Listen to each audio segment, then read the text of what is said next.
arrogant, throwing fits, ripping shit, tearing it, imperative. Then I'm killing this mic no matter where I live. These derelict rappers acting a fool, this embarrassing is flagrant.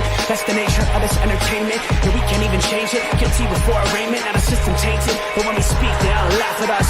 And y'all wonder why I'm lacking trust. Try to fight a giant with attorneys that can back them up. That's church versus science, both sides start acting up. I'm late on my assignment, hopping up a mile high, climbing, obviously never silent. New alignment, I'm defined, cannot describe it. Used to describe it as a young graffiti artist. Before the beard, I always got carded. Hit every bar, even though my bar's been the hardest. The scars on my face said I ain't always been the smartest, but I'll show you where my heart is. I said I'll show you where my heart is.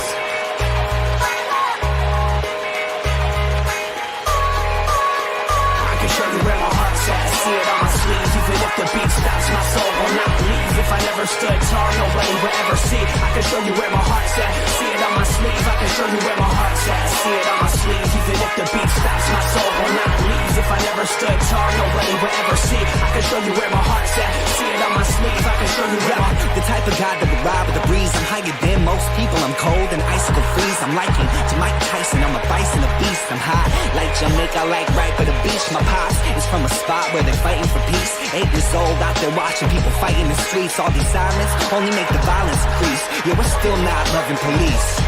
It's that bright young American, nice, dumb, arrogant, tight on a mic, but he might need a therapist. Heart full of kerosene, head full of fairy tales. Said that you're my homie, you don't know me, but I know you very well. Roll back on some West Coast shit. This whole track is wetter than your dress code kiss. About to hit the track, running on some retro fit. It gets so lit, I guess so, bitch. Now let's go.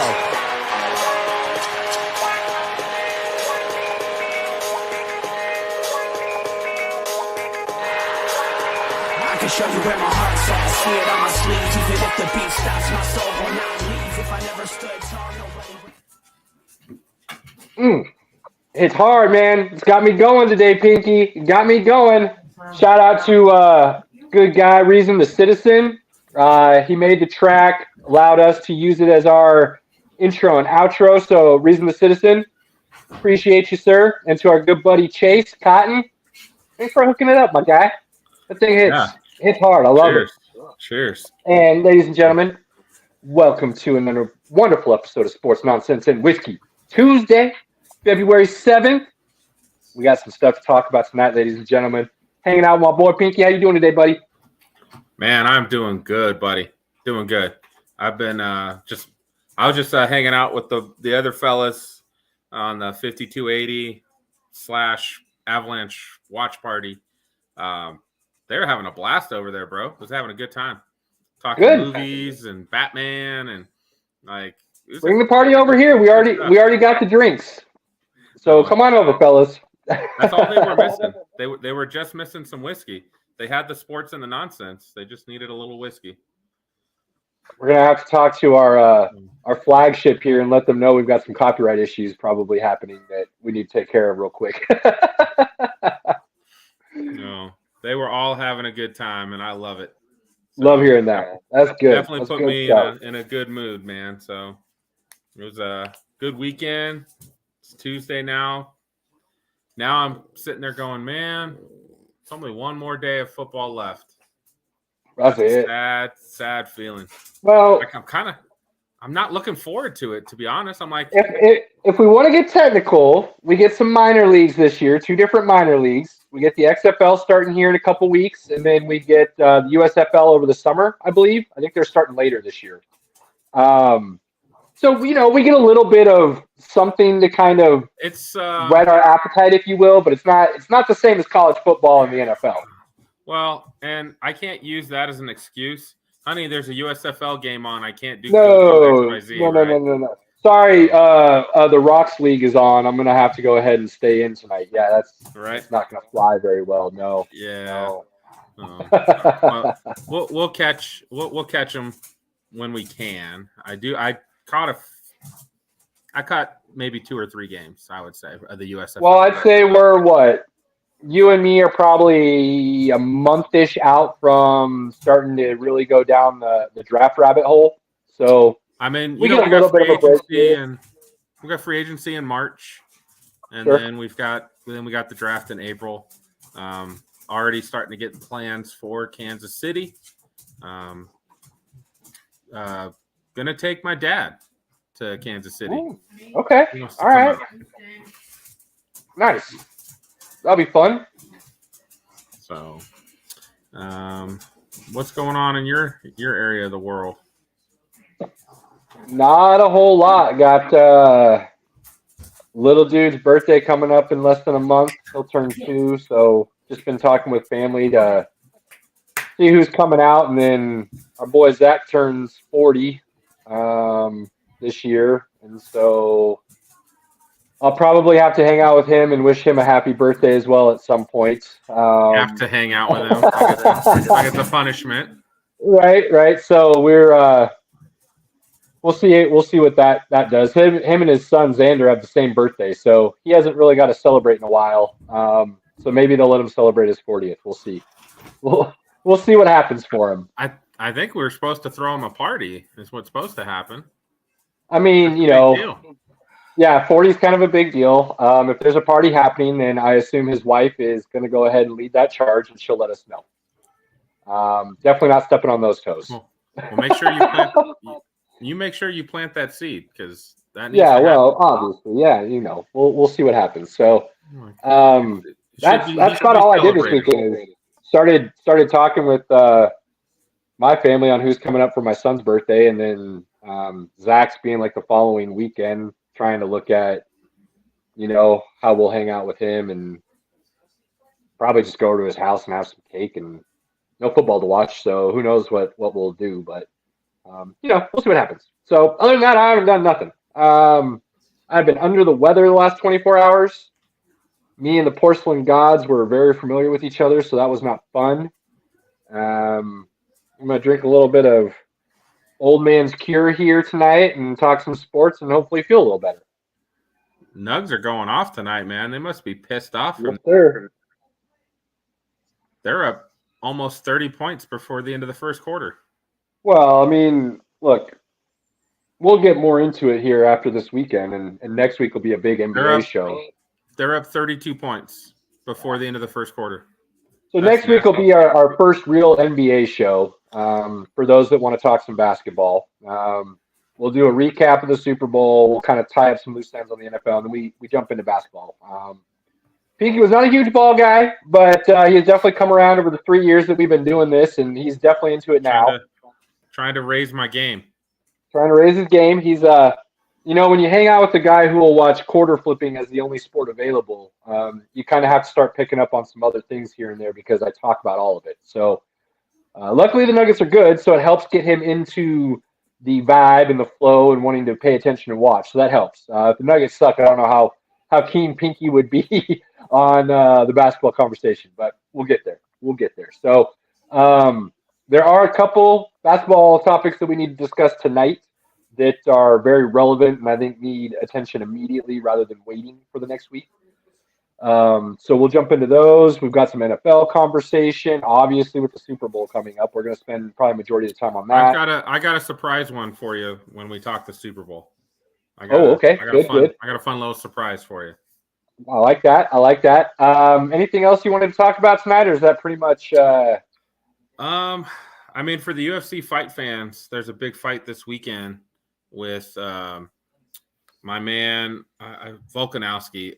This guy, he's kind of little in stature, like a smaller guy, but that guy packs a punch, and he is just amazing.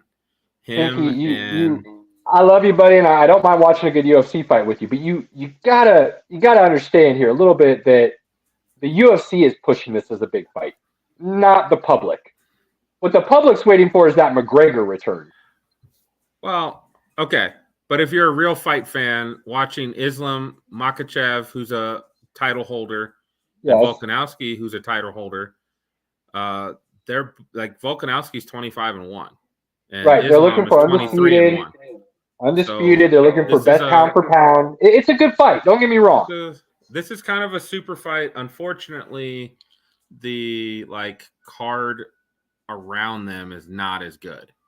I think, honestly, and this is kind of crazy to say, but the more I've been thinking about it over the last 3 or 4 months, I honestly believe Dana White is on the verge of killing the UFC in the sense that it was on the verge of taking over boxing It probably has for all intents and purposes. I think it's taken a huge step back over this last year. I really do. And I don't think it's as mainstream as public as it was 3 years ago. Everything they have going this year so far, all the fights that have been announced are like top notch fights because again, it takes some heat off of him. Yeah, that's my opinion. Absolutely. Like when he's announcing these super fights and getting all these things done, we're talking about the super fights. We're not talking about Dana White slapping the shit out of his wife. So, and we're not talking about other important things like the UFC doesn't have a fighters union. The fighters don't have medical care. Like that's just insane to me that these guys don't get medical coverage. Like that should just be part of, if you sign them to a contract, they should get medical coverage. Like what they get paid to fight is ridiculous. There was a guy, it was a week or so ago. He just posted his year of the USC after his trainers, his gym fees, his nutrition, everything. He literally made like $5,000. Yep. For the whole year. Man. So, Dana White's a slumlord when it comes to sports. Like he is a straight up slumlord. And the way he runs the UFC is iron fist. And he doesn't like getting challenged about it either. He really doesn't. The fighters need to really step up and like there's some basic things that they should be getting. Medical care is without a doubt one of them. For sure. I mean, the only reason the UFC is relevant still, in my opinion, to this day right now, is because they signed the deal with ESPN. If that hadn't happened, if they had signed that with Fox or CBS or somebody else, nobody even talks about them. I mean, Fox had some of the fight nights for a little bit, but it really is just the whole, like, they need to they really need to come together. And I think that's where, if some of the other what is it, the other major promotion, if they really want to step up and steal more guys from like Bellator and stuff like that, if they want to steal more fighters, start giving medical care. I don't know if Strikeforce is around anymore, but Bellator is like another big one. It's like the main competitor. They overpay for some of the older. I know Pride was like the original OG, and that was violent. Like you could knee people to the head when they were on the ground and stuff. Pride was nasty. Pride was crazy cool, man. So yeah, there's some really cool fights coming down the pike. This one, the main fight is a good fight. The rest of the card is not very great though. So it'll be interesting to see what the UFC does, especially after that McGregor fight. What kind of viewership do they get for that, and then what do they do after it? What does Conor do after it? But we'll talk about plenty of that when that fight's starting to come up, because I want to watch that one. Well, I'm excited that they're both going to be on The Ultimate Fighter as coaches. I enjoy The Ultimate Fighter. That's a good show. So I'm excited. I love listening to Conor talk, and that's the perfect place for him to just mouth off consistently. Conor is going to talk trash to Michael Chandler every time. Oh, dude, he's going to talk trash to all of that team. He's going to talk trash to their trainers, to the guys that are taping him up. It's just going to be awesome. Good TV. Yeah, for sure. So, and they'll edit it that way as well, that we see the good stuff. Absolutely. So, let's talk a little basketball, my man. So, do you want to start with, and you're going to love this because you know how I feel about both of them.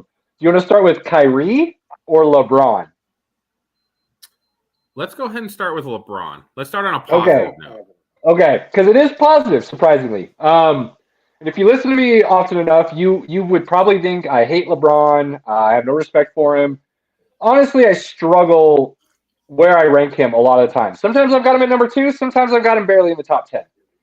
But I have a ton of respect for his game. The things that move the needle for me when it comes to where he's ranked have nothing to do with basketball, and it all has to do with his leadership, his attitude, his antics, things that I've seen that I don't think a great would showcase in that way. So, not the topic though tonight. The topic is good, and it's to celebrate LeBron James and a very big milestone and accomplishment that I do believe he's going to pass and garner tonight, which is passing Kareem Abdul-Jabbar on the all-time scoring list for the NBA. 38,600 and something, I believe, if I'm remembering correctly. He is 36 points away. They are at home tonight in the, not Staples Center, was it Crypto.com Arena or something like that now? Which, boy, does that look bad in hindsight. Digress. Sorry. As long as they keep paying the bills, that's all that matters. Yeah, that's right? So 36 points away from passing Kareem. Now, I personally, I don't think this is a very big NBA record. I think it's a big NBA record. I don't think it's that upper echelon of records the guys really covet. I don't know why I feel that way, to be honest with you. It might be because the NBA isn't doing anything special to really prop this up. They're not doing anything to talk about the legacy, the career of Kareem Abdul-Jabbar and his accomplishments. You're talking about a five-time, I believe a five-time MVP, if I'm remembering correctly. Champion. Five-time champion. I believe he's a three-time MVP. Scoring leader, NBA history. Excuse me. I barely heard anything talked about Kareem this week. And the NBA missed a huge opportunity to really shout him out and build him up and make this a big deal. The longevity record is really what I truly see this as, which is a cool thing. You can play that long at that elite level, and you can get to there. Great. I don't think we'll ever see anybody pass this record. I truly do not. I think there's a lot of people that didn't think anybody would pass Kareem. I don't think there'll be any way anybody passes LeBron going forward. His longevity, the fact that he's a pass-first type of basketball player, he's going to be most likely top 3 in assists when it's all said and done, and the number 1 scorer in NBA history, and he was a pass-first guy, is remarkable. It really goes to show how well he's taken care of his body, how much he cares about the game, and the things he does to get out there every season, year in and year out, and be elite. I mean, honestly, you could easily argue, and you get nothing back from me, that he's still the best player in the game. Now, there's semantics to that, and you can argue for some other guys easily, and I'm not going to fight you there either. But if somebody told me LeBron's still the best basketball player in the world, I'm not arguing that. Dude's averaging like 37-7 this year at age 38. That's crazy. Absolutely crazy. 30 points, 8.5 rebounds, 7.1 assists. 38-7. I apologize. So, hell of a year. It's just the Lakers suck, and a lot of that is because of what he wanted around him. So it's kind of his own doing that he's playing in meaningless games, unfortunately. But I will be tuned in tonight. The game will be on, and I will be watching and rooting for him to go ahead and get that record. I do think he's a great person. I think he is an amazing basketball player. I just haven't liked the way he's handled himself in certain situations. And that really becomes a crux for me with a lot of things when I'm talking about GOAT. And there's some other things. His defense has really fallen off, and, some of the other things that I could go through when we really talk about this later, where I've got Jordan ahead of him. But the more I think about it, the more I talk about it, the more I sit there and really look over things, it gets harder and harder to leave him outside of my top 5, even with all that outside noise. You know what's crazy? And I'm not sure how many seasons LeBron is up to now. He started in 2003. 19. He's at what, 19? It was either 19 or 20th. I can't remember which. So Kareem played 20. And Kareem played 4 years of college basketball because you had to at that point. Yep. And he still scored that many points. That's pretty damn impressive to me. That's what I'm talking about. Kareem's career is crazy. You got a high school championship. You've got UCLA. UCLA is what it is in the history books because of Kareem Abdul-Jabbar and the late great John Wooden. And then he goes into the NBA. He gets the Bucks a title, and then he goes over to the Lakers and starts playing with Magic, and he picks up some more. Kareem's career is crazy, and the fact that it isn't talked about more, it's not celebrated more, is odd. Now, I have heard, and I wouldn't know anything because it's not like I've ever met the guy, but I have heard that Kareem is, how do I want to say this, rough around the edges a little bit, prickly as a personality. So that may be part of it. That may be why you don't see a lot about him or him being talked about and things of that nature. I don't know. But, LeBron's in the social media age and all eyes are on you. I can't think of an athlete outside of Tom Brady that has handled the spotlight better than LeBron. And I'll honestly say LeBron's handled it better than anyone else because let's remember, this dude's high school games were being televised when he was a junior. Yeah, no doubt. Spotlight. You know what? He's been in the spotlight since he was 16. He was the chosen one, the king, since he was 16. Can you think of another athlete that has lived up to and arguably surpassed their hype? It's been a while to have someone like at that level. Like a lot of guys are hyped. Like Alex Rodriguez came out with a lot of hype. I think he lived up to it. I'll agree with you there. Griffey Jr. He lived up to it. It's not often. Of course, Kobe had quite a bit of hype. But not like LeBron. I mean, LeBron was. No. That's the thing. Everybody you mentioned definitely had some hype, but none of them were said to be the next Jordan, and then went out and did it. You know what I mean? I can't think of another athlete that was classified as the next great thing when they were starting in the league right from the beginning, and then went on to then deliver to be arguably the best player ever. Right. And then to do that without not even an inkling of any off-court issues whatsoever, I think is awesome. And I think he is someone that, if young kids are looking up to because of more than just his basketball, that's a good thing. I mean, the dude's building a school. He's constantly out helping. He does a lot. So more power to LeBron. I hope he gets the record tonight. Let's get it over with and allow him to continue the season. And let's celebrate the greatness. Let's celebrate history. And honestly, the coolest thing in the world, I think, personally for me, tie the record with the Kareem skyhook and then break the record with one of his patented breakaway dunks. I think that'd be cool as hell. That would be pretty iconic, but that's not how it's going to happen. But I've read stories that he's been practicing the skyhook for this moment. So I hope they're true. So that's LeBron. That skyhook in a game, I used to do the skyhook, bro. Like I used to have it down. It's unguardable. I played with a bunch of guys that could just they could dunk. So of course I was shorter, and I could keep them away from me. Sure. So the only option I could, if I just did a turnaround, they block it. But if I could put my body in them and do the hook, I had it.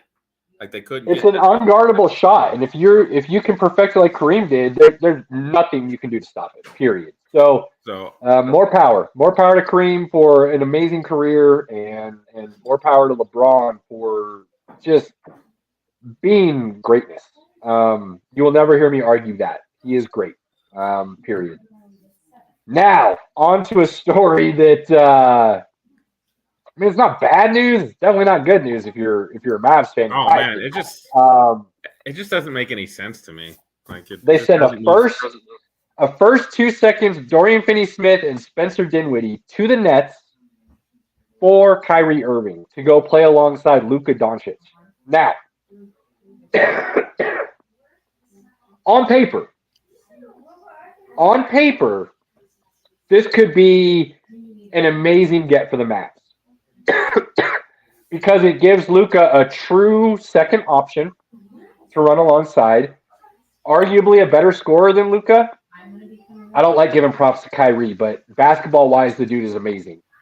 And Luka can run with him. I've heard people say, well, Luka handles the ball 90% of the shot clock, and then you need to be ready to do something. LeBron had some of that. LeBron controlled a lot of the ball in Cleveland when Kyrie played for him, and they were able to work off of each other well.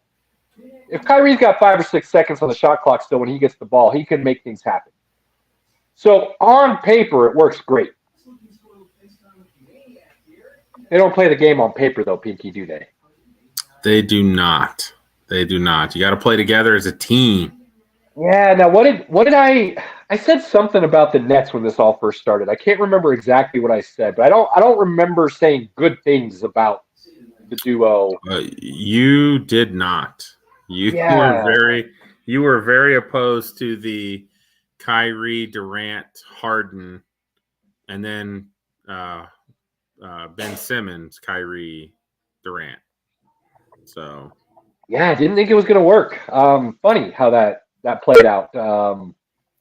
It did not work. Did not work. Now, after seeing that, let me pause here. Let me pause for a second. I'm gonna digress just a little bit because I need everybody to know where I'm coming from.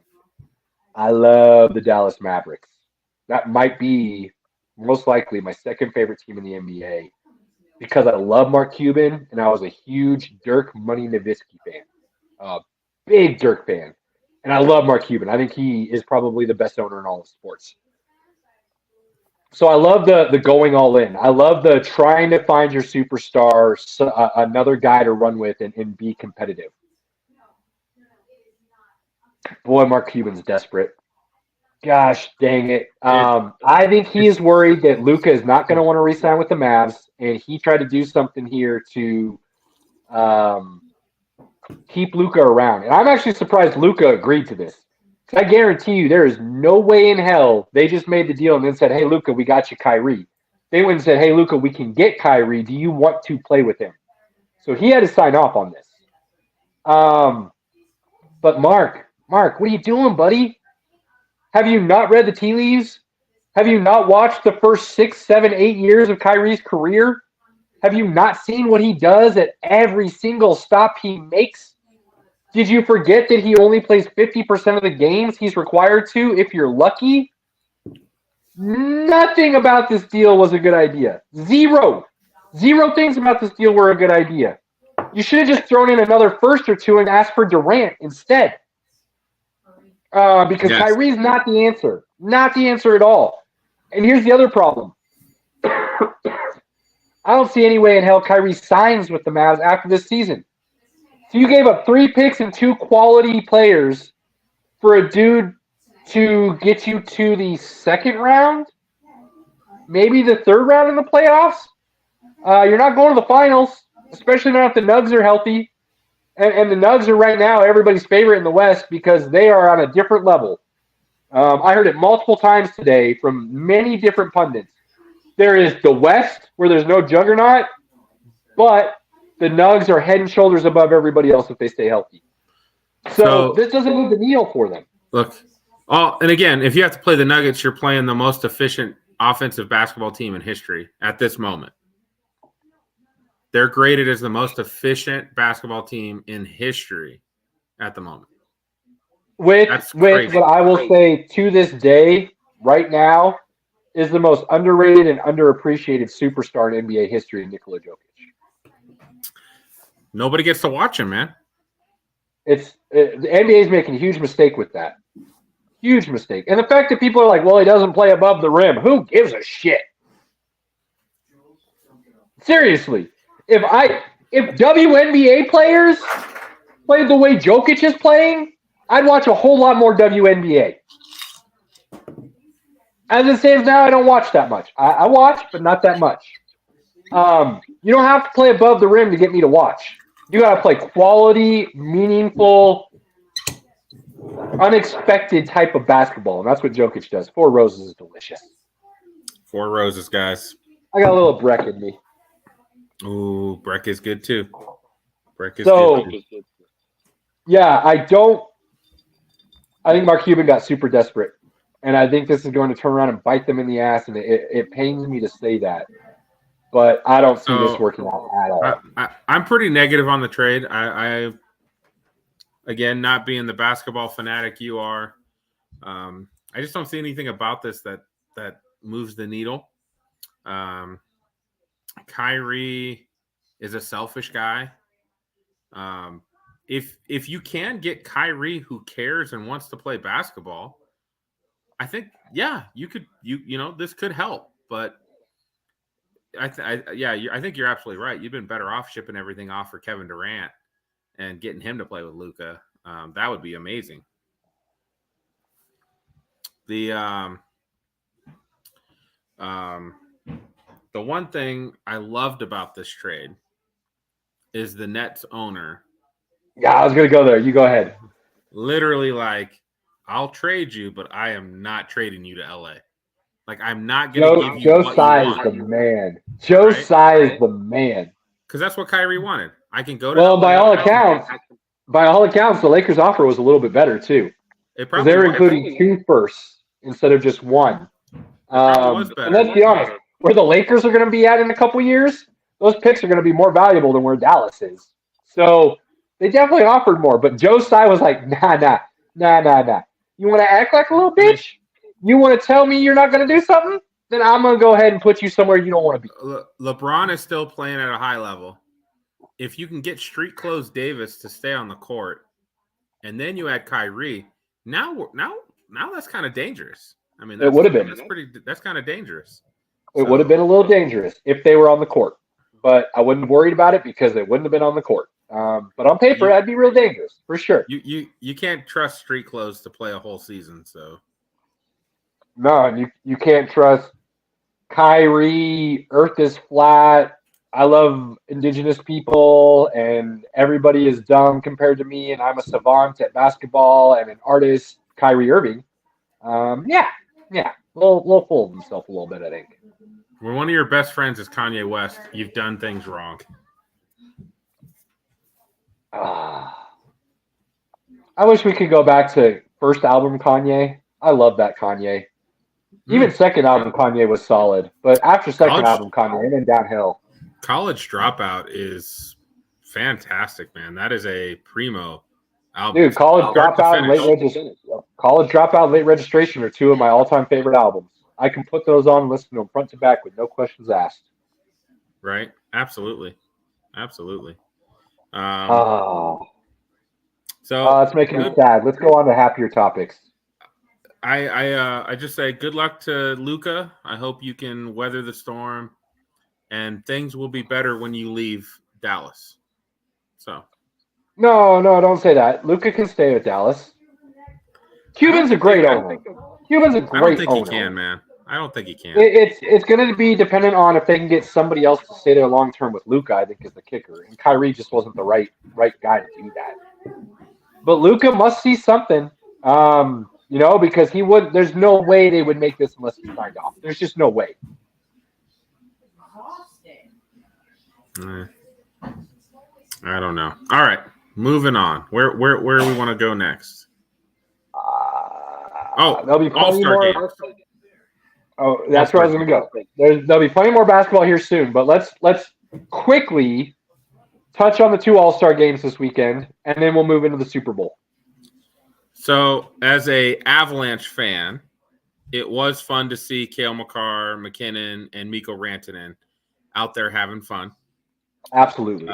There was a lot of good videos of Bernie, the Avs mascot, out there having fun. Yep. Kudos to that guy wearing a dog outfit, costume in 92-degree heat in Miami, right? Dude's got fans inside the suit, guaranteed, because that was... Next year, they're in Toronto, much better in February. But any of the NHL mascots, hats off to you guys. Hats off. Well done. Well done. That's hard work. That is hard work in 90-degree heat. So, I will say the NHL, there are a few things I didn't like about their All-Star weekend. I'm not a big fan of taking it onto the beach like they did. I get why they did it. But seeing hockey players in shorts and a t-shirt and sandals with their sticks trying to hit targets and stuff really made it feel like it didn't matter. So might want to rethink that angle. But watching fastest skate, hardest shot, the shootout competition, the 3-on-3 actual all-star game kind of stuff, NHL does a pretty good job with their all-star weekend. I get it that they were trying to make hockey cool by being in Miami, right? Miami's a cool city. Yep. They were trying to bring that aspect of it, and I just don't know if it works in Miami, right? I think I hear what you're saying, and I sort of agree with you to an extent, but I think this was I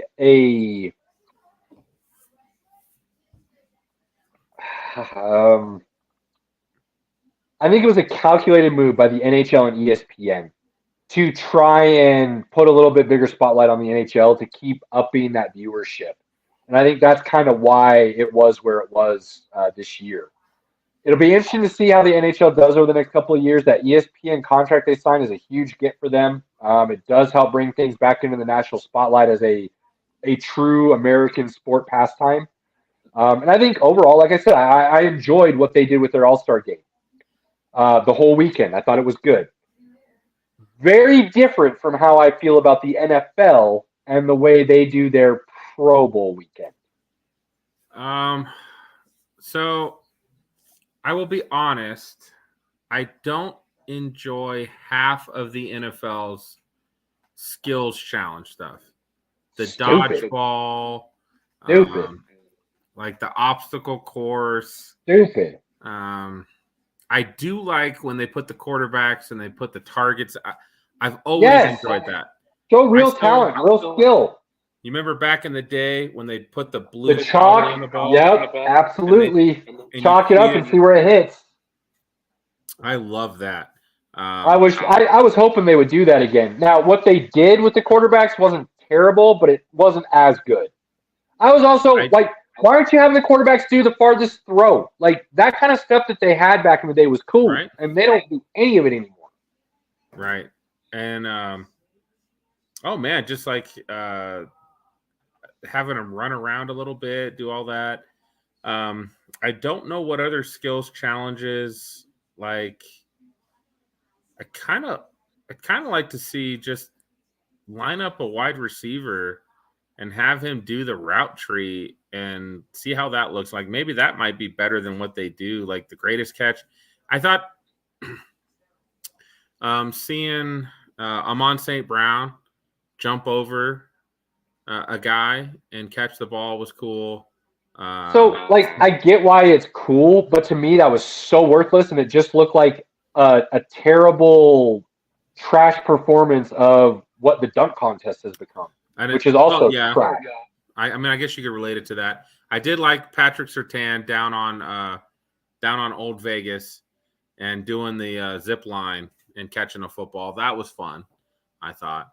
I could do more fun stuff like that if the events you had in between showcase the talent of your players. Like, you could have a running back or a wide receiver like a Tyreek Hill or a Saquon Barkley, put some flags on them, but then have like 6 defenders.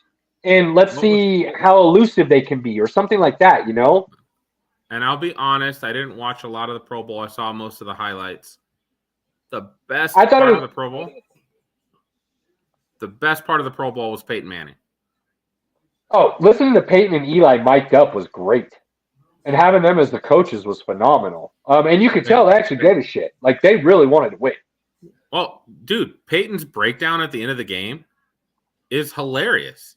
Wow. Like, that's a dude that does not, like, I feel like he doesn't care if it's checkers or 21 or, like, poker or whatever game you're playing. Peyton Manning does not care. He wants to win. Peyton's my kind of bro. So I don't know what a game is. I know what a competition is, and I've had plenty of people tell me I need to learn the difference. But you know what? If I'm playing a game, as Herm Edwards has always said, you play to win. You play to win the game. Before we talk Super Bowl, I do have to say, I I just saw this come in on Bleacher Report earlier. Okay. What do we got? Derek Carr is visiting the Saints this week. Saw that too. But here's the deal. Like, let's be honest. Any NFL team, you're not trading for him. Oh, no. Like, you're going to force the Raiders to release him in 3 days?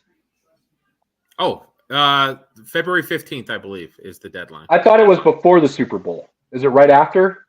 Yeah, it's right after. Okay. But either way, I mean, they've got he's not going to be yeah, trade for me. Whatever team he wants to go to, he's just going to tell them, hey, wait a week, and then we'll go ahead and sign. Nobody's trading for that contract. No way, dude. Because literally it's 40 mil. The Raiders will have to release him, and then he'll go wherever he wants to. But him down there in New Orleans could be a little dangerous, actually. I like that. Again, Derek Carr has always been underrated.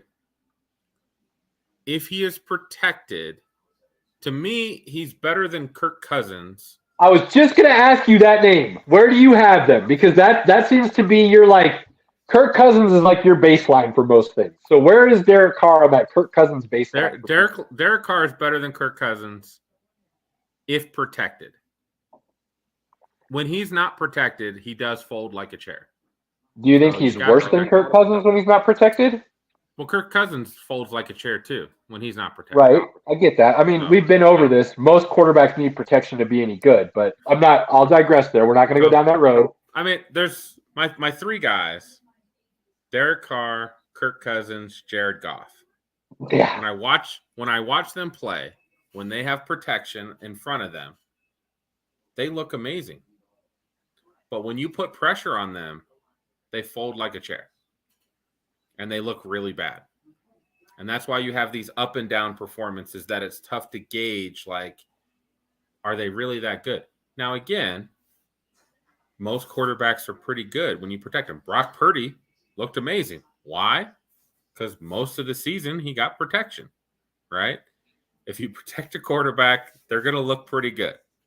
Geno Smith got great protection this year. What does he do? He puts up a crazy amount of yards and touchdowns. Why? He got protection. That's in honor of SP, for those that don't know SP, he is our super producer. He's a good buddy of ours. He started this all with us 3 years ago. Due to some outside life issues, he's not able to join us at this time, but hopefully he'll be able to get back in the mix at some point. But SP would say there is one quarterback who, even if you do protect him, is still trash. Guess that name.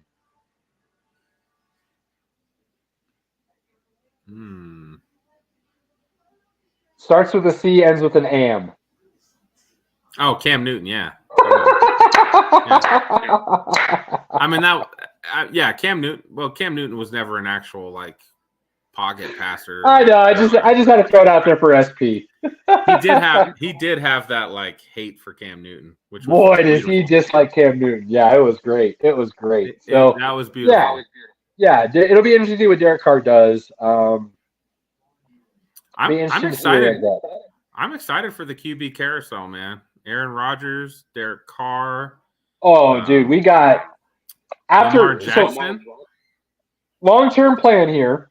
I was going to run this by Pinky, but I'll just throw it out there for everybody now. We'll see what Pinky thinks.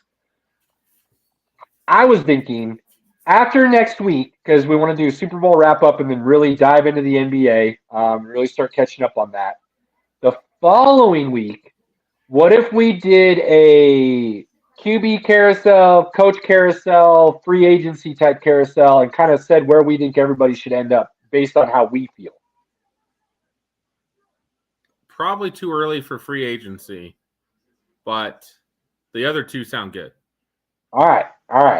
So plan on that. That'll be something that we'll do, and we'll discuss that a little bit. Because I'm with you. That QB carousel is going to be super interesting this offseason. I think you and I have some thoughts there that we could really throw down and discuss. I'm excited, man. I like that the NFL is starting to trade / players move around a little bit more. That I think that makes things interesting. You're starting to get a little bit more of that NBA feel in the NFL. Now, we don't want it to go too far because there's a lot of things about the NBA and the way the players move around. Salary dumps and yeah, I'm not a big fan of. I think they could clean it up a little bit in a couple different ways. Won't talk about it now, but eventually we'll discuss those ideas. I think the NFL has, in all honesty, about as close to perfect as a model you can get for professional sports when it comes to allowing all teams equal opportunity.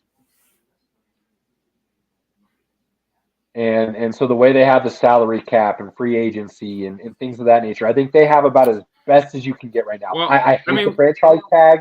I think the franchise tag needs to go away. There are a couple other things I think the NFL could do better with. But overall, I think it's the best model right now. So I don't mind the franchise tag so much because it does give you the ability to be first in line to negotiate with that player that you really don't want to lose. And I don't mind that. So I think there's better ways to do that, though, because the thing I hate about the franchise tag, and more power to Kirk Cousins for doing it the way he did because he owned the system. But you're putting yourself at a lot of risk. You get a 1-year deal at, for lack of a better way of putting it, max money at your position. Top 5. But it's top 5 money. Well, you know what I mean. I was trying to just stay out of all the nuances of what it is. But I think it's a team benefit. I think it hurts the players tremendously. Because really, if a team wanted to, like coming up with Lamar Jackson, they could franchise him twice. And then by the time he's ready for his next contract, he's now in the middle to back end of his prime instead of the beginning of his prime. You know what I mean? So it's team friendly. It sure as shit isn't player friendly. So what I would like to see, and again, maybe this cuts down on player movement a little bit, though.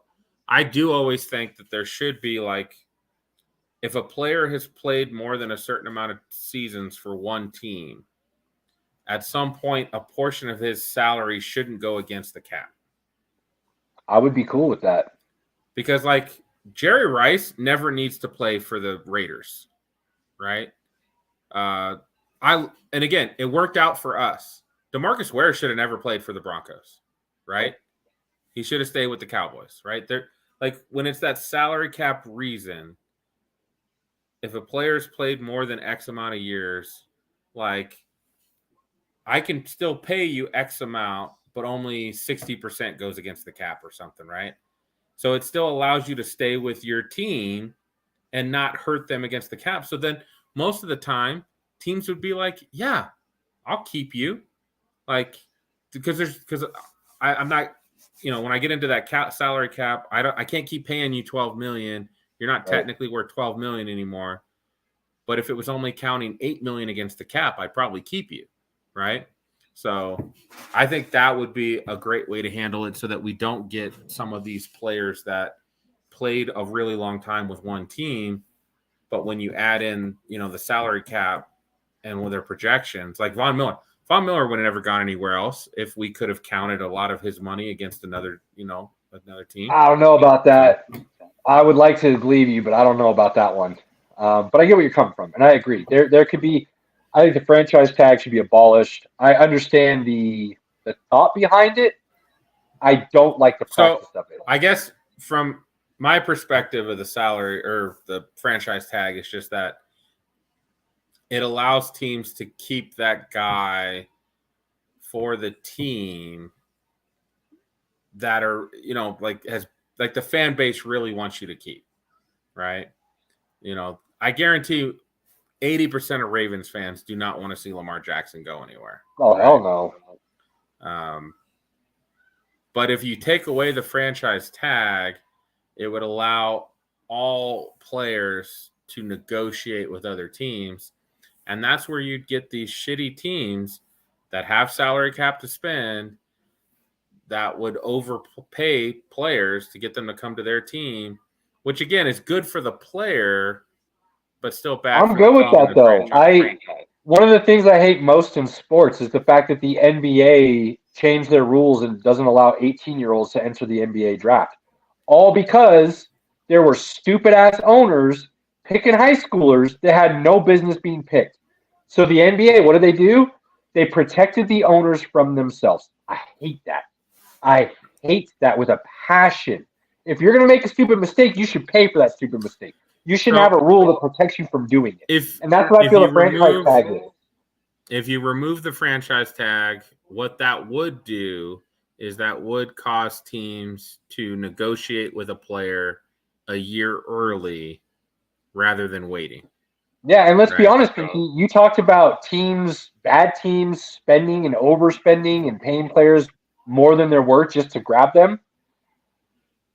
You know, I hate to say it, but that's what you said about the Jags this last year, and it turned out to be a really good decision on their part. That combination with good coaching worked out. So I think that option, I agree, it doesn't. And more than likely, it probably won't. But I think it should be allowed to happen. You shouldn't be protecting owners from making poor choices. They should be allowed to free fall fail on their own. And if that's what they do, then that's what they do. And they got to find a way to come out of it. And if they can't, then they shouldn't own the team anymore and sell it. I think there's still, 7 years left on this bargaining agreement. So we still got a while with the franchise tag. They can't remove it until the next. Yeah, but that's my 2 cents on it. I think it's worthless. I think it's stupid. The fact that you can use it 2 years in a row, not just one, is even worse. If they made it just 1 year, then maybe I could get behind it. But it's rare for a player to get it twice. I don't care. The fact that it's available is what drives me nuts. The fact that the player doesn't have any say in it. That's what drives me nuts, is the fact that the team can just be like, look, we're going to pay you a shit ton of money and you're playing for us one way or the other. Well, if the team is shit, or if they're doing things to detriment your career and now you can't leave to go prolong your career and make it better because they can use this franchise tag on you, I think it's a trash move. Yeah, how crazy is it that Jokic already has a first half triple-double? Well, when you're about to be a 3-time MVP and finally putting the Nuggets in a position to win, it's well earned. So we all said for him to be three-peat, he would have to put up insane numbers. Better numbers than he has the last 2 years, and guess what he's doing? And good Lord, he's doing it. And this is what's crazy. Oh, yeah, this is what's crazy. And I will throw this out there and I will sing it from the rooftops and I will continue to bash anybody that disagrees with me on this. There are a lot of people who said he didn't deserve the first MVP. There are even more people who said he didn't deserve the second MVP. Because he wasn't on a team that was competing for a championship. So they were trying to say what Jokic was doing wasn't raising the Nuggets to an elite level. Dude. But guess what, people? Now that he's got his other stars to play with, look what having Jokic playing at an elite level, playing better than he ever has before, is doing. Oh, they're the best team in the NBA. Let's be honest. Let's be honest. What people didn't realize last season, it was literally him and Aaron Gordon, and they made the second round of the playoffs. Yep. Right? It was him and Aaron Gordon, and they made the second round of the playoffs. Because Michael Porter was out, Jamal was out, and they didn't have KCP yet. No, they didn't have Bruce Brown yet, who's been a great player, role player for them. They're like, yeah, I mean, what he did, his first season, I argue if Embiid was healthy that entire season, Jokic wouldn't have won. You're absolutely right. You're absolutely right. And I agree with that. But he wasn't, right? Embiid was not healthy. He missed like 20 games. And what's the Joker do?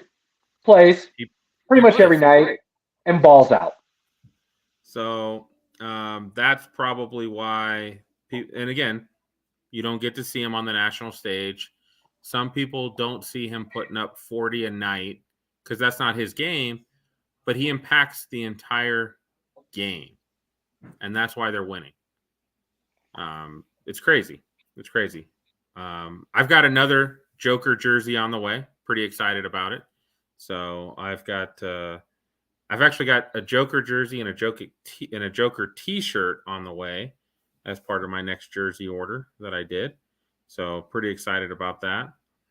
All right, Super Bowls. Great transition, dude. I wanted to ask your opinion, and I didn't want to give you time to think about this. Okay, I'm excited now. What do you got for me? In your memory, and you don't have to put them in order. Okay. But what are the top 5 Super Bowls that you watched? Oh God. All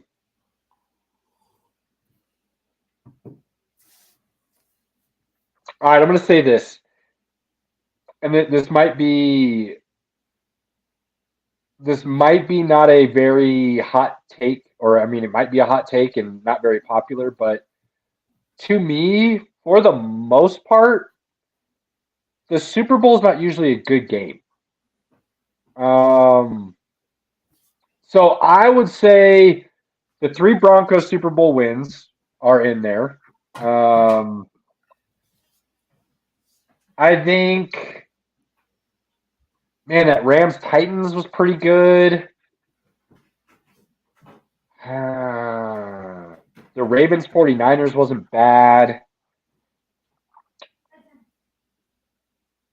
Man, Pinky.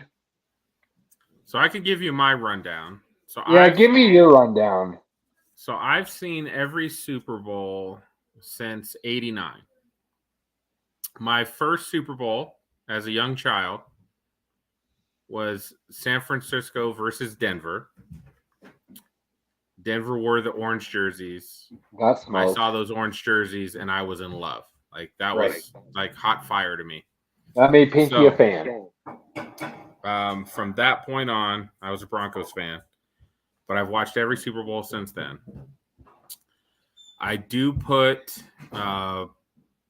Buffalo and the Giants are on my list. Well, the 1920 game?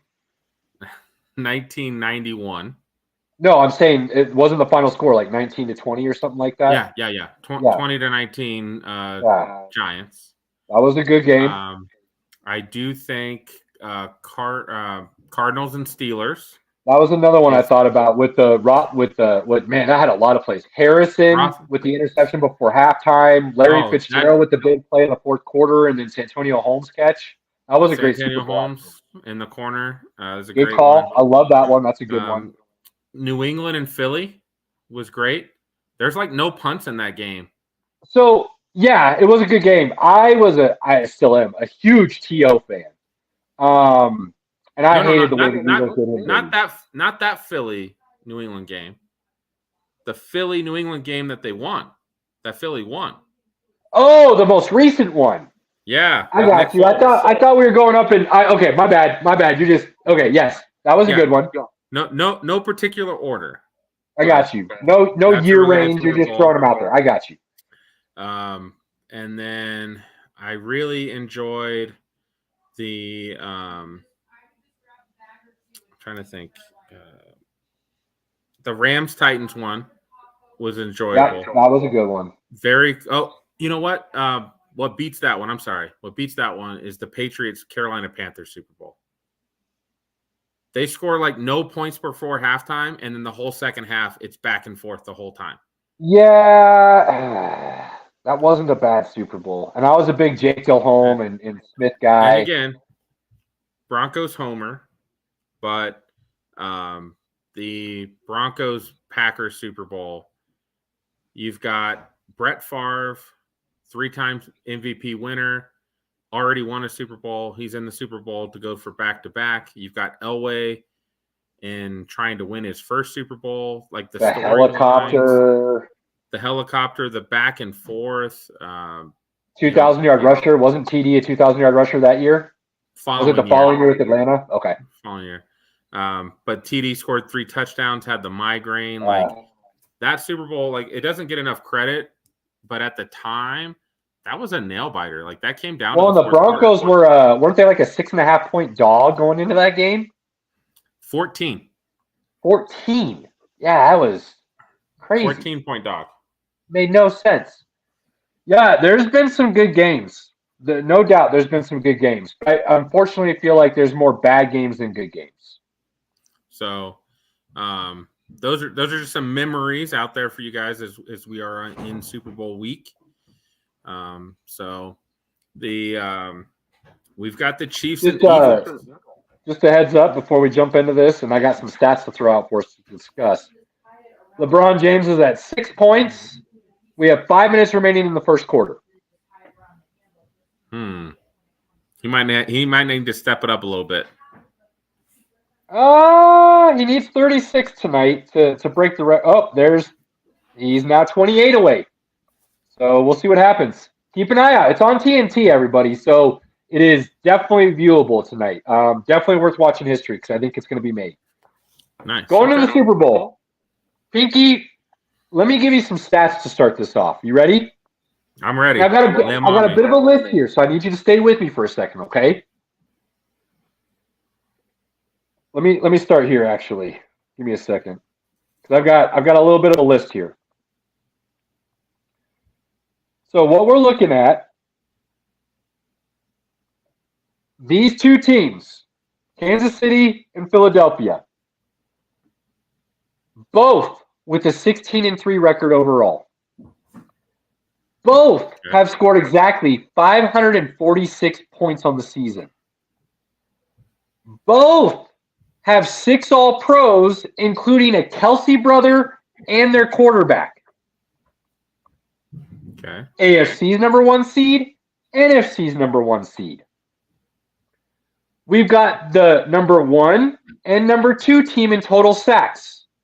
The Eagles with 70, Kansas City with 55. We've got the top 2 quarterbacks in fourth quarter QBR rating. Jalen Hurts is number 1. Patrick Mahomes is number 2. The Chiefs have passed for the most yards this season in the NFL. The Eagles have allowed the least amount of pass yards this year in the NFL. And finally, there's a lot of them. It's pretty crazy how similar this is. But the final one that I really wanted to throw out there that I thought was pretty cool. ESPN's analytics that, if you watch, they predict every game, every score, everything. The analytics for ESPN have this at a 50-50 game.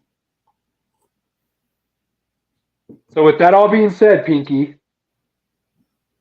what do you got for me, my guy? Well, it's funny when you list out all those stats, when we break down positions, like if you ran down position and everything, the Chiefs are better at three positions overall.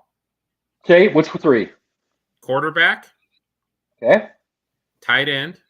Okay. Coach. Okay. Eagles are better everywhere else. O-line, D-line, linebacker, wide cornerbacks, wide receivers, running backs. Eagles are better everywhere else. Okay. You got being better at those 3 things, though, is a big deal. Well, when you have the better coach and you've got the better quarterback, that goes a long way. How big of a gap do you put between Jalen Hurts and Patrick Mahomes for this game? Are we talking about a little gap, but it's obvious Patrick Mahomes is better, or are we talking about a pretty large gap? I think it's a little bit minimum of a gap just based on, again, I don't think the Chiefs defense is that great. And again, Broncos, orange glasses, like the Broncos put up the most points both times they played the Chiefs. Like that defense is not as good as it looks. So you can score on them. You can. Well, I mean, to start the year when we were doing schedules, we had them barely missing the playoffs due to their schedule and their defense. So, yeah, I mean, that's definitely still a crux for them. But like I said, second leading team in the NFL with 55 sacks. Right. So they can And put you pressure on you, but if you can protect that pressure, it could cause some issues. I do think certain stats are misleading. When you've got a quarterback that throws well and scores a lot of points like Mahomes does, you have teams playing from behind. You have teams that have to like pass the ball. You're going to get more sacks. So I think to me, like part of that number is a little inflated. But well, wouldn't that be the same for the Eagles then? Well, the Eagles stopped the run really well. Again, I didn't watch as much of the Eagles games as I did the Chiefs games because the Chiefs games are always on because Mahomes is always on TV. But the games I watched, the Eagles just put a lot of pressure on you, period. Like they just put a lot of pressure on you. Like, and again, that's why they have a 20 sack lead over the Chiefs. Like, that's crazy. If you look at how many sacks they have. Yeah, it's a lot. I mean, it's crazy. They had the second most next to the Chicago Bears of 85. So obviously they can put pressure on you. So I've got the Eagles in this game. I am a Chiefs. I'm a Chiefs hater. I know you are. So give me a score. If you got the Eagles, what are you thinking? I'm thinking 31-20. Okay, we're pretty close here. I got a little bit closer. I'm thinking about 31-27, but we're very, very similar there. What are two things? Yeah, let's do two. Give me your top two things that you're going to go in the game looking for. The Chiefs can't cover Devontae Smith, period. Okay. L'Jarius Sneed is still hurt. They do not have a cornerback that can cover Smith. I don't think they have a corner that can cover A.J. Brown. Like, covering those guys is hard. It's hard. So Eagles passing game, Chiefs secondary matchup. That's one big thing you're watching. What's the other thing you're going to be looking for? Oh, the Eagles are going to run the ball. Okay. The Eagles are going to run the ball. Now, again, going back to the last time we saw them play, the Bengals did not run the ball, and they didn't really try to. It didn't look like they even tried, which is wild when you have Joe Mixon in the backfield. That's how you beat the Chiefs. You run the football. Because A, you're keeping Mahomes off the field, and B, you're going to get 4 to 5 yards for the most part. I have seen the Chiefs play some good run defense. I have seen it happen because they have two good linebackers in the middle. They got Willie Gay and Nick Bolton, who are really fast. Where that really hurts is when you're trying to run outside. If you're trying to run in the middle and in between tackle, that's not going to help you. But when you run outside, Willie Gay and Nick Bolton will come get you. So I like that. So I'm thinking similar to you, but a little bit different. I like the score. Like I said, I got about 31-27 Eagles. So we're very similar there. I'm actually going to be looking at the Chiefs run game. And do they have anything that can keep that defensive line of the Eagles pressure off of Pat Mahomes? Because if they can't run the ball, Pat Mahomes is screwed, and that score is going to be a lot more lopsided than I originally thought. So the Chiefs run game is something I'm going to be looking at. The other thing I'm going to be looking at is how the Eagles defend Kelsey. Because if they can take Kelsey out of the game, I think you can almost entirely shut down the Kansas City offense because they're going to be missing a couple wide receivers. They're not going to be fully healthy. So, funny enough, the two things I'm really going to be looking for are both on the Chiefs' offensive side of the ball. Do they have a run game that can help that offensive line? And then what does that secondary for the Eagles do against that wide receiver corps? Part of me almost thinks, I think Andy Reid will be smarter this time around. But the Eagles technically have the defensive personnel to basically do what the Bucs did to the Chiefs a couple years ago in the Super Bowl.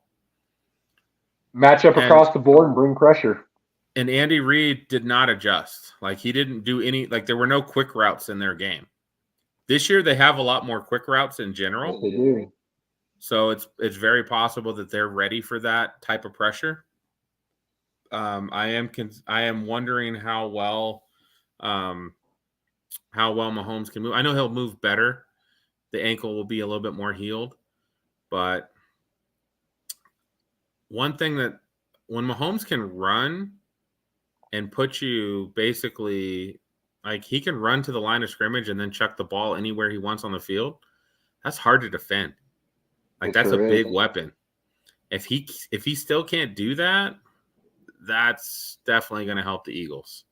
So I think the Eagles made a huge late season signing that went, as far as I'm concerned, completely under the radar, and I think it's going to be a big get for them. And that's number 90, baby. In the middle. That's right. Number 90. My boy Sue, man.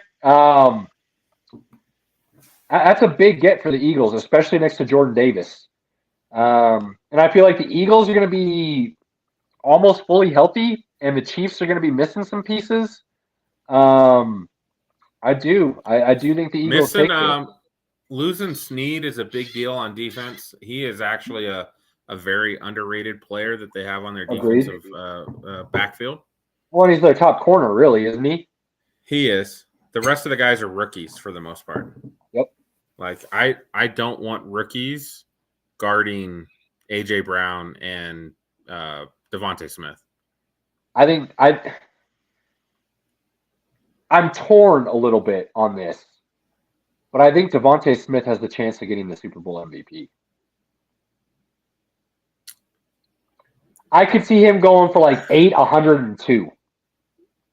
Yeah, I think if he goes 102, they're going to give it to Hurts. They're going to give it to Hurts. Yeah. What if that's really all Hurts did throwing the ball, though?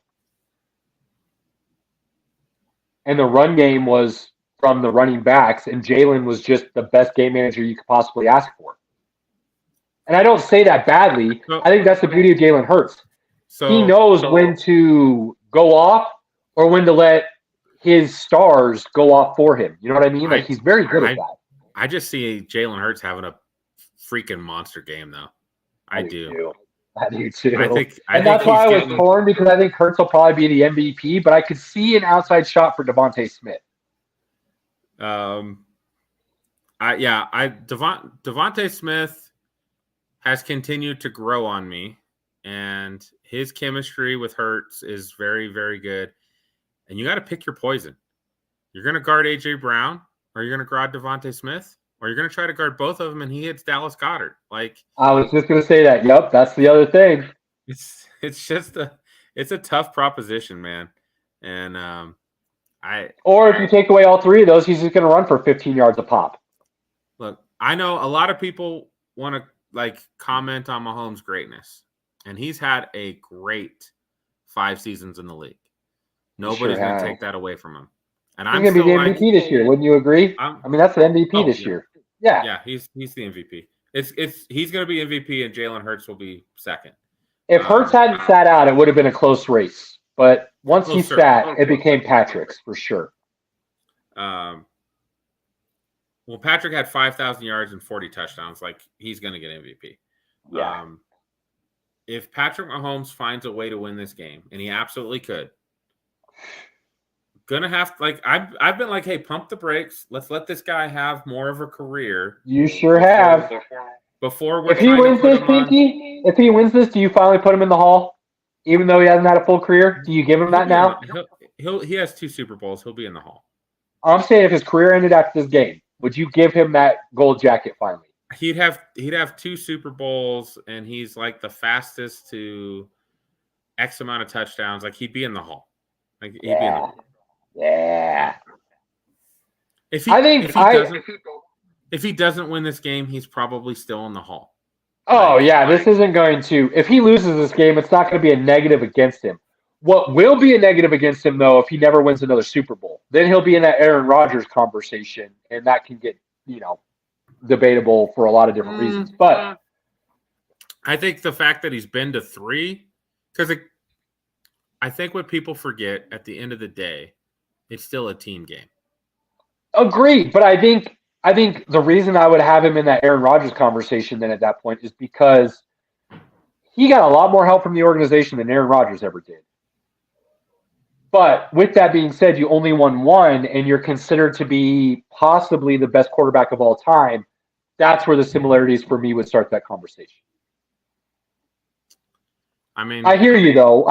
He's been to 3 and won one, where Rodgers has only been to 1 and won one. So yes, that does possibly put him above. And I'm just saying that conversation then becomes something that can be had. I think you can have that. Yeah, sure. I think we can do that. Well, we both got Jalen Hurts and the Eagles winning. So what happens with Jalen Hurts? Hurts is going to get paid, man. He's going to get paid. How do you feel about Hurts these days? Because I've kind of always been on his side. You are, and for good reason, you're against the running quarterback as being a franchise quarterback. So for the most part. I still want to see him run a little bit less. Okay. I don't want to see a lot of the designed runs for him. If you're getting outside the pocket and your best option is to run for 10 yards and you slide, perfect. If you run to the outside and you've got a lane for 30 yards, which he's got the speed to take, awesome. I just don't want to see a lot of the design runs. Sure. And I don't think going forward that you need the designed runs with him. His accuracy has gotten so much better, which could be the A.J. Brown effect. It could be Devontae Smith getting better. His accuracy is so light years above where he started from. And you don't see that very often. You just don't. So I think Jalen Hurts is amazing. He has turned me around. And I enjoy seeing him, really just blow up, man. That dude's awesome. He is awesome. Agreed. Agreed. Final thoughts for the Super Bowl then. Well, obviously, I got to root for the Eagles because, one, F the Chiefs, right? I rooted for the Chiefs once. My best friend's a Chiefs fan. I rooted for them to beat the 49ers. I didn't watch the second half because I was too drunk because it was my 40th birthday. So I've never seen the Chiefs win a Super Bowl. So that worked. I started thinking about it as soon as the matchup was set. I cannot go to Kansas City for the draft after they win a Super Bowl. I went to Cleveland after they won a playoff game. Yeah. And their fans were like Super Bowl and dog pound, and their fans were crazy. I cannot go to Kansas City for the draft after the Chiefs win a Super Bowl. So Eagles have to pull it out. And I do think the Eagles have a team. The only thing I'm concerned about is coaching. I do think Andy Reid's a fantastic coach. You still don't believe in Nick Sirianni? Hold on. Sirianni's got 2 years. Andy Reid's got 20 years. I'm not Andy Reid, right? Not going to compare that. I agree with you, but boy, you put that dude on blast from the moment he had his first presser. That first presser was rough, bro. Go back and watch. I did, and I told you, don't worry about it. It's not a big deal. Who gives a shit? It was bad, but I don't care. And he's proven that it didn't matter. Here's what I think. It has not mattered. Here's my final thoughts on the Super Bowl. I truly believe with all my heart that whoever wins this game is about to go on a mini type dynasty run. They may not win another one, but they will be involved in at least 2 more, and be right there competing for them. So I think this is the beginning of a little bit of a mini dynasty run for one of these teams. Now, if it's the Chiefs, it's not so much mini; it's kind of prolonged with the last couple that they've been at, and they start becoming kind of the San Antonio Spurs of the NBA, of the NFL, where they get 5 in like 15 years or something like that. But I think we're about to see some greatness one way or the other. Let's be honest. The Chiefs have a lot more competition in the AFC than the Eagles are facing in the NFC right now. Agreed. But as we've seen, that can flip in 3 to 4 years because that's what happened. It was the NFC, and now the AFC's top dog. So Mahomes is going to have some stiff competition. There is no doubt about that. And you could argue that Hurts might have a slightly easier road going forward. I don't give a shit about any of that, though, because if you win, you win. And it doesn't matter what your road was to get there. Well, it does matter a little bit, but you got to win. You got to win. That's just the key. You got to win. I'm all Eagles, man. That's me. I'm rooting for the Eagles. I like their fan base. They're crazy. Hell yeah. They've played really good football. I love teams that run the ball and play good defense. Like that just plays to my heart, man. So, and that's what I see from the Eagles. And again, I am a little bit of a Chiefs hater, right? Like they're in our division. Oh yeah, absolutely. I don't want any team in our division to win a Super Bowl. Period. I could have worn neutral, and yet I wore my Broncos hat to talk about the Super Bowl. I mean, let's be honest here. Yeah. I wore Russell Wilson.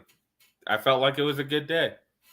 Probably not the best decision with the jersey, but I understand where you're coming from. Well, hey, I am high that things will not be as bad next year as they were last year. And I will spend the entire offseason trying to talk Pinky off that ledge so that he has a better mood next fall.